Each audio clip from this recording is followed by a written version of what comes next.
So if I were to say you or the customer who should have the spotlight on them, and the benefit is that the more light you cast on your customer, the brighter the customer shines.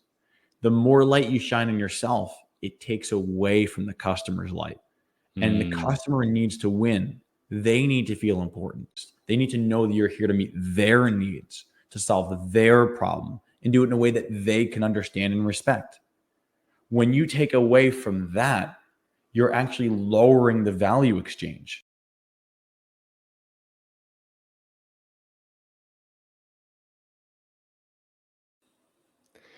Hello, and welcome back to another episode of Electricpreneur Secrets. I think I've got the number right when I say this is episode 195, Joe. The science of success and the art of fulfillment. I can't wait to get into that and just how it's going to help you, Mr. Electricpreneur or Mrs. Could be a Mrs. Electricpreneur out there, mastering your sales, simplifying your pricing, and delivering premium level electrical service. As always, with me is my esteemed co-host, Joseph, the sales bot Lucani. Joe, how are you doing today, my brother? You know, all things considered, I think it's a great day. And I want to just give a credit for something here because You know how you mentioned first thing, you're like, Mr., actually Mrs. And I love that it's a he, she, they support in our community. No matter what you identify with, no matter where you are, no matter what your background is, there's a place for you here. And you're welcomed and accepted. And I love that we bring that energy. Nice. Well, I am the pleasant peasant. This is Canada, up in this territory that I roam in these winter months when I choose to go outside and roam it in the rain. Who would want to go and roam it in the rain? I remember you were telling me you're going for a walk and you're like, yeah, when it's not raining, you got to go outside. I'm like, God. Yeah, well, here's the stark reality, Joe. 75 EHAR, I had to get up. I had to do my exercise. There happens to be a coliseum, a skating rink, a hockey rink, and a hockey team here. And there's like 7 sets of like 3-story stairs, concrete stairs that you can go up and down to get into this building. So I like walk and jog up the stairs. I do some like lunge steps up them. But also I heard this study recently that one of the first deteriorations. I'm not sure if I'm saying it. Okay. Thank you. Deteriorations of our muscle mass as we age is actually this kind of tier 2 muscle, the guy called it, where he's talking about your ability to withstand impact, your ability to walk downhill, hence why a lot of older people break their hips, etc. Like there's a large portion of people that aren't actually equipped to even walk on a decline at this point. I didn't realize that, but there's some reflex muscles in there and stabilizer muscles that are really, really, really important. And because they deteriorate first, stairs are actually a really powerful thing to continue to exercise on and do. So I did that. I went for a jog. You're right. And I made class. It was good morning. It really was. I always love seeing you in class. And, you know, it's interesting how people say like that the muscles deteriorate over time. But technically, that's the same with everything. Like, I'm sure the electricians out there that are listening are like, well, how does this apply to me? It applies to you in the way that if you don't practice your sales muscles, they will deteriorate.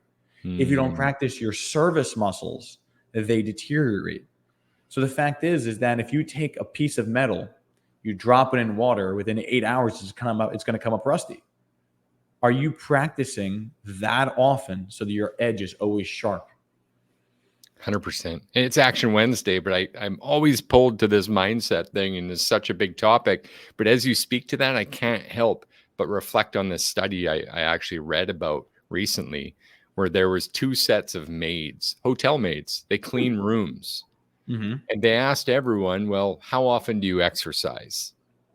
And almost all of them had said, well, we don't. Really, we don't have time. We got families to take care of. We got to go home after work. We got to do all this stuff. They split the group in 2. And then they told one group that actually you're getting exercise in your work. Right now in this 8-hour job, Monday to Friday, you're getting exercise. And what happened was actually remarkable. The people they told that to actually had more intention in their work and took that and realized, oh, wow, I can be healthier through my work. And so they would clean with a little more vigor. Vigor? Vigor is the word. I wasn't going to call you on. I was not going to call you on it. Yeah, right. No do to boot it. So they do this, and what happened is over I think it was 60-day period, there was a measurable difference in muscle mass from those that knew they were getting exercise at work versus those that didn't have that little incentivized little mindset difference. Isn't that remarkable? You know, I actually try to do something similar as well. So I find that getting up and working out is hard, right? Mm. But what I found is that I have two young kids under 4. So when it comes to play, I actively try to do overheads. I try to do swings. I try to do one-arm climbs. And the fun thing is, like, what's up? Time out. Are Yeah, you openly admitting to using your children as physical weights to of exercise course. with? Of course. But the benefit is this. It's that they're playing. You know what I mean? Like you take the little baby and you want them to bounce on the bed. But I'm taking a 30-pound weight and I'm doing overhead lifts with them. They're bouncing on the bed. They're giggling like crazy. But Hey, why me, not? I'm getting something in the background, you know? Why not? But Absolutely. And here I was at your house thinking you were doing all that for the joy of fatherhood. Big I'm smile trying on to his survive, face, brother. folks. Joe's in his prime, and I'm like, where is he getting all this energy from? These kids are flying.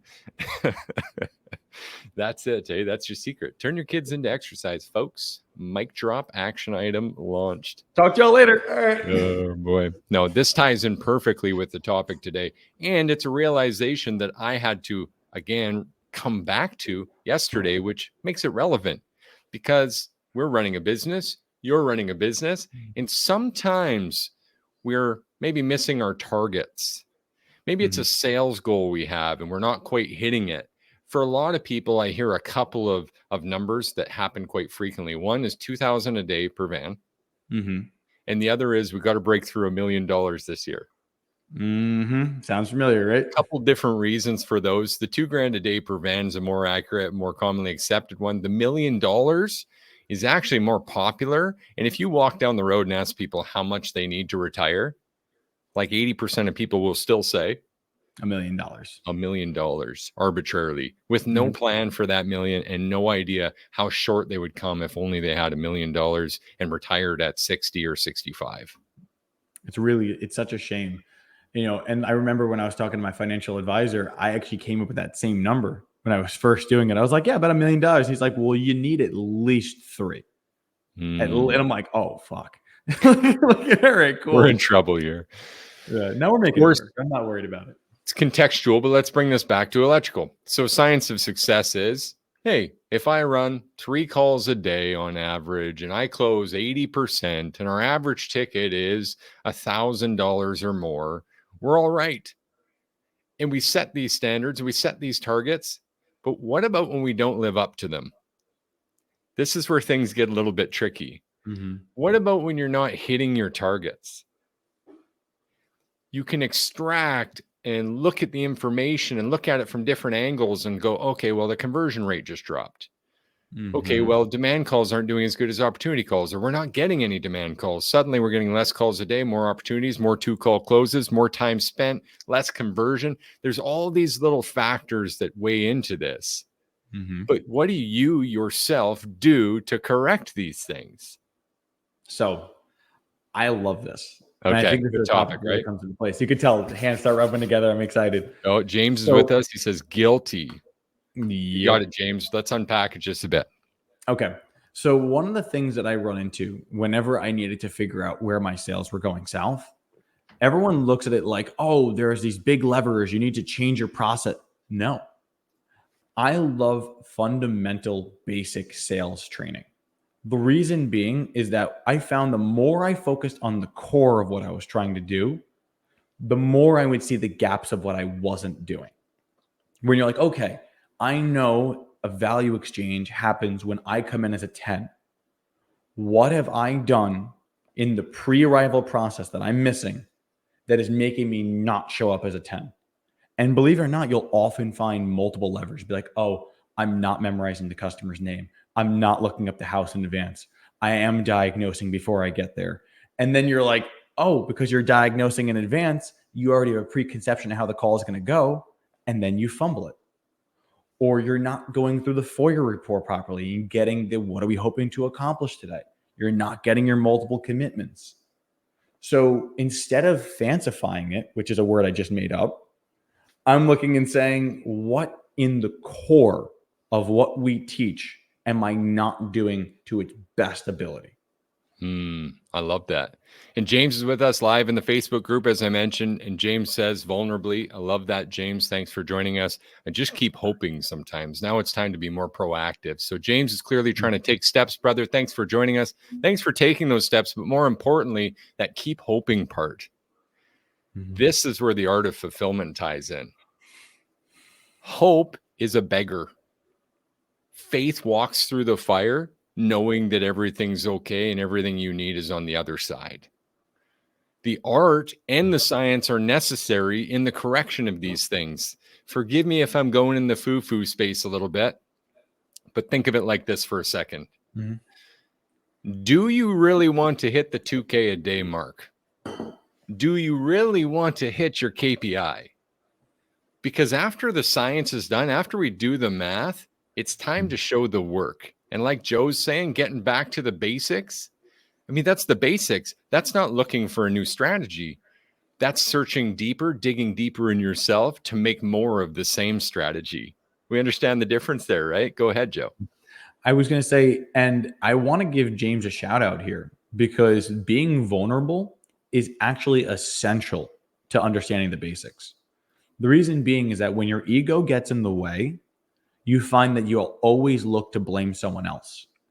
But when you're willing to say, how am I fucking this up? What part of this is me? Because clearly I've gone on 10 calls and I've been on all 10 of them, but I've dealt with 10 completely different customers, but the end result has been the same on every one of them. I wonder what the common denominator is here. People blame the economy. They blame the season. They blame the holiday, but they very rarely blame themselves. I came from a place of constant self-loathing, which meant that I was already comfortable blaming myself for something. Doesn't mean it's nice, but it's true because I was able to get better because of it. Focus on what you yourself can control, and even the slightest lever will create a bigger impact on the calls you go on. 100%. Here's where we err on the side of the art of this art of fulfillment, because there's an art to this. This is a bit of a dance, and we're not just dancing with others in an exchange and trying to close. You're dancing with yourself, with your ego, with your mindset, with your 75E hard, your consistency ability. And here's what it looks like when someone who's more art than science steps up to the plate and starts seeing trouble. This is the person that maybe in high season realized they are as good as they thought they might be. Someone that feels they've got that charismatic step that you can even hear in the beat of, you know what I mean? They just feel like they're on step. They've got this natural gift. They were born in a light of charisma and just the ability to sweep people off their feet and for lack of a better expression, selling ice cream on a hot day. We can't all do it, right? But that artsiness, that self-knowing and being so full of yourself is so egotistical that it actually defeats us, and it defeats the science. And without both, you can't really master this process, this ability. Sales are bigger than that. Ever seen that, Joe? You ever seen someone too art heavy, maybe not weighing in on the process side and getting consistent? So I have an analogy for this exact scenario that I think would help give some perspective to it. So if I were to say you or the customer, who should have the spotlight on them? Customer, 110%. Right? But imagine when your ego takes over, what does your ego say should have the spotlight? You, yourself. And now, can there be two spotlights on one stage? No. I believe in this metaphor, no. Correct. So and the benefit is that the more light you cast on your customer, the brighter the customer shines. The more light you shine on yourself, it takes away from the customer's light. And the customer needs to win. They need to feel important. They need to have their esteem raised. They need to know that you're here to meet their needs, to solve their problem, and do it in a way that they can understand and respect. When you take away from that, you're actually lowering the value exchange. You make yourself feel better, but by not sticking to the process, which is I'm here to wholeheartedly serve to the best of my ability, that is where the magic lies. I love that. I love that, man.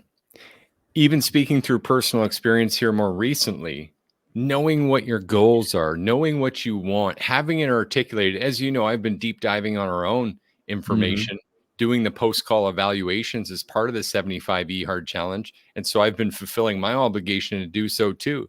And through that, I've been able to recognize, okay, what archetypes of potential avatars are experiencing what pain points? What are their desires? And when I say archetypes, this might lose some of you. So let me bring you up to speed if you're not quite with me on this. We offer 6 options, just like today's Action Wednesday, 6 option secrets, the value piece we're giving away. You can put your hand up here in the chat with us or anywhere on our group or on our post that you'll see come out this afternoon if you want a copy of that. But one of the biggest secrets of the 6 options really is that you're dealing with the 3 archetypes. Can you tell us a bit about those 3 archetypes we're serving with 6 options, Joe? I would love that. Okay. So we believe that there are 3 distinct individuals that purchase your services. Those that operate in the premium category, which are I'm looking for the finest, or I'm looking for the most turnkey, or I'm looking to pay you so that I do nothing here. They either want the best, they want the most convenience, or they want the most service. Those are the premium categories. Your mid-range categories are those who are like, I don't go cheap, I don't blow my budget. I want good service at a good price. I'm willing to invest in better things if they make sense to me. Those are your mid-range people. A lot of us fall in that category. Then there's economy. Economical buyers, there's no shame to them. They're the people who want to see the breakdowns. They're the people who, even if they don't care about what the materials are, they're like, I expected this. I budgeted for this. I'm not going to buy more than this. Like the kind of person that goes to the grocery store with a list and won't buy anything that's not on that list, that's an economy buyer. The person that walks into the grocery store and says, you know what, I have a list, but I'm willing to buy more, that's a mid-range buyer. The person who walks in and says, you know what, I'm not even going to go. I'm going to pay someone to shop for me. And if they need to get alternatives, no problem. I'll pay the dealer fee. Go for it.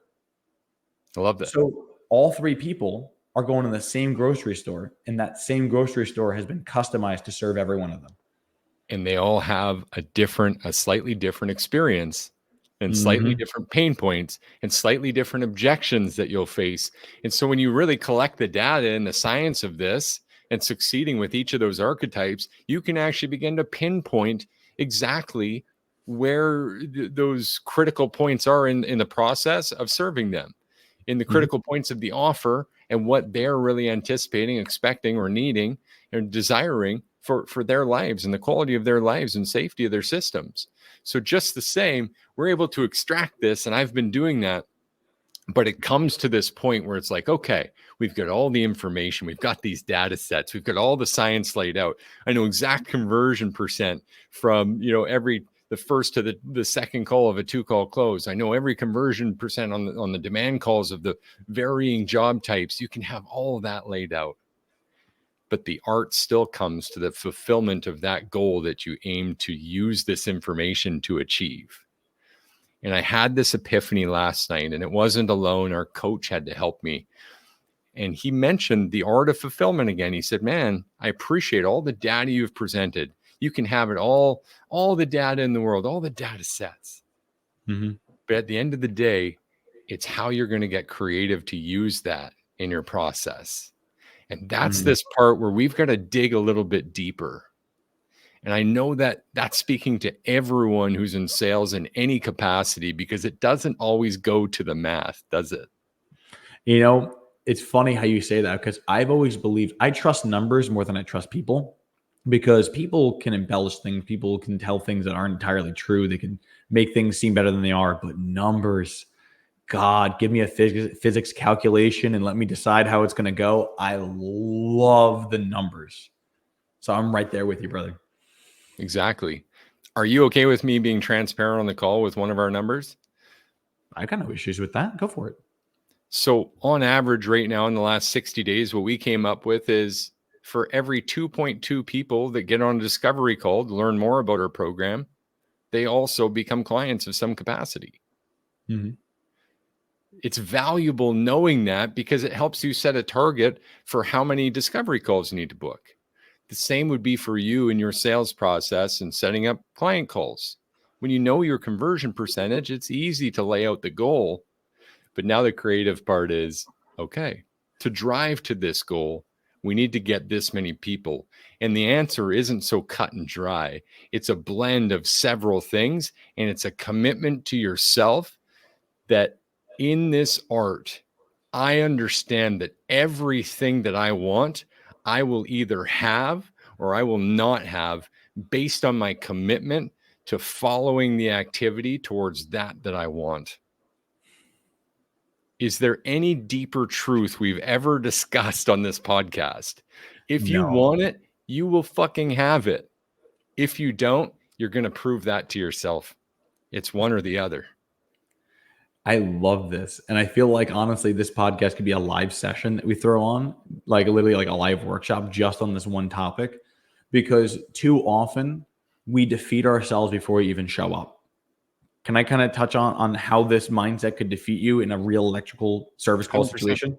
Okay. We believe that what we want, we can achieve, right? But often you set what you want too low on certain calls. So imagine you're going onto a call and you look at your work order and it says customer is selling home and they have a tripped GFI or they need a GFI replaced because that's what the home inspection report said. What you want on that type of call is for the customer to not argue your bottom price for a GFI one replacement. You're not even thinking about, I'm going to go in there and offer them replacements. I'm going to talk about a redevice. I'm going to look at their main electrical systems. Your bar of what you want is so much lower because you've mentally conditioned yourself to assume that's the box.